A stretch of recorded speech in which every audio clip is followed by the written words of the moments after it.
Hello guys! Welcome back to my YouTube channel. మన subscriber comment చేశారు hair oiling ఎలా చేయాలో ఫుల్ వీడియో తీయండి అని అన్నారు. సో, ఈ వీడియోలో మీరు హెయిర్ ఆయిలింగ్ చేసేటప్పుడు చేసే మిస్టేక్స్ అండ్ టిప్స్ కూడా షేర్ చేస్తా. వీడియో ఫుల్ ఇన్ఫర్మేటివ్ ఉంటుంది. So, let's start.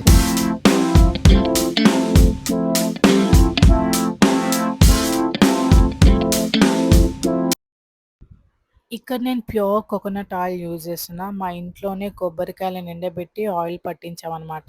అందరు చేసే ఫస్ట్ మిస్టేక్ ఏందంటే ఆయిల్‌ని డబుల్ బాయిలింగ్ చేయకుండా డైరెక్ట్ హీట్ చేస్తారనమాట. సో, అట్లా చేయకూడదు ఎప్పుడే గాని.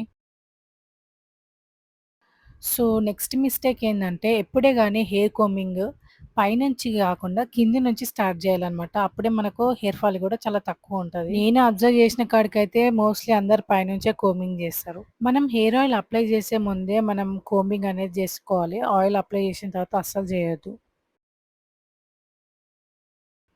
ఇప్పుడు మనం ఒక కాటన్ బాల్ తీసుకొని ఆయిల్‌లో డిప్ చేసుకుంటూ పార్టిషన్స్ తీసుకుంటూ అప్లై చేసుకోవాలి.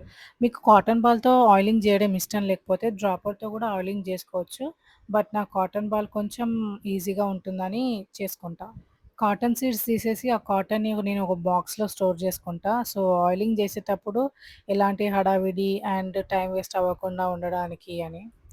పెళ్లి గాకముందు మా అమ్మ వాళ్ళ ఆయిల్ పెడతా అంటే అస్సలు పోయేదాన్ని గాదు. ఎందుకంటే వాళ్ళు ఇట్లనే పార్టిషన్స్ తీసుకుంటూ ఆయిల్ పెడుతుండే. మస్తు టైం కన్జ్యూమ్ అయితుండే. సో, నాకట్లా ఇష్టం ఉండకుండే. ఇగ నేను డైరెక్ట్ అప్లై చేసుంటా ఆయిల్. సో, ఇలా పార్టిషన్స్ తీసుకుంటూ ఆయిల్ పెట్టేటప్పుడే ప్రీవియస్ ఇయర్‌కి గూడా నేను ఆయిల్ పెట్టేస్తా. ఈవెన్‌గా ఉంటది అప్పుడే ఆయిల్ అనేది హెయిర్ అంతా. అండ్ రిమెంబర్ వన్ థింగ్ మనం ఎక్కువ నూనె గూడా పెట్టుకోవద్దు హెయిర్‌కి. ఎక్కువ పెట్టుకోవడం వల్ల గూడా ప్రాబ్లమే. నాకు బేబీ హెయిరే ఉండకుండే. బట్ లాస్ట్ కొన్ని డేస్‌గా అబ్జర్వ్ చేస్తున్నా బేబీ హెయిర్ గూడా స్టార్ట్ అయింది నాకు. మనం హెయిర్‌ని ఎంత స్మూత్‌గా డీల్ చేస్తే మనకంత బావుంటది. సేమ్ ఇలాగా నెక్స్ట్ పార్టిషన్ గూడా మనం ఆయిల్ అప్లై చేసుకోవాలి నీట్‌గా. ఇప్పటివరకు మన ఛానెల్‌ని ఎవరైతే సబ్స్క్రైబ్ చేసుకోలేదో ప్లీజ్ సబ్స్క్రైబ్ చేసుకోండి అండ్ లైక్ గూడా చేయండి. So, we are done with oiling. Next part ఏంది అంటే మసాజింగ్ అనమాట. ఫస్ట్ మనం ఫింగర్ టిప్స్‌తో మసాజ్ అనేది చేసుకుందాం. Massaging your scalp improves blood flow. దీనివల్ల మన హెయిర్ గ్రోత్ బావుంటుంది అండ్ స్ట్రాంగ్‌గా గూడా ఉంటది. నిద్ర బాగొస్తది అండ్ స్ట్రెస్ గూడా చాలా తక్కువైతది ఈ మసాజింగ్ వల్ల. అండ్ జెంటిల్‌గా మన ఫింగర్ టిప్స్‌తో స్కాల్ప్‌ని మసాజ్ చేసుకోవాలి. ఇప్పుడు మనం ఈ హెయిర్ స్కాల్ప్ మసాజర్ తోటి మసాజ్ చేసుకుందాం.